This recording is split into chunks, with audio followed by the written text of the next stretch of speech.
నమస్తే మిత్రులారా, నేను మీ మధు నద్దునూరి. ముందుగా తెలంగాణ ఆడపడుచులందరికీ సద్దుల బతుకమ్మ శుభాకాంక్షలు. నేడు సద్దుల బతుకమ్మ సంబరాల్లో మునిగిన సాగర తీరం.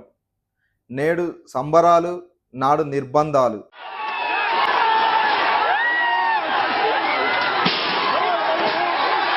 సరిగ్గా 13 ఏళ్ల క్రితం సాగర తీరం ఎలా ఉందో మనందరికీ తెలుసు. నగరమంతా నిషేధ ఆజ్ఞలు, భాగ్యనగరం అంతా భారీ గేట్లు, అడుగడుగున అరెస్టులు, లక్షలాది మంది ప్రజలు తెలంగాణ ఆకాంక్ష మేరకు సాగరహారం తీసిన రోజు సెప్టెంబర్ 13, 2012 అందరికీ గుర్తుందే అనుకుంటా. హైదరాబాద్ నుంచి హస్తిన వరకు ప్రత్యేక తెలంగాణ ఆకాంక్షను తీసుకుపోయిన రోజు, మలిదశ ఉద్యమాన్ని మలుపు తిప్పిన సాగరహారం చేసిన రోజు ఇదే రోజు.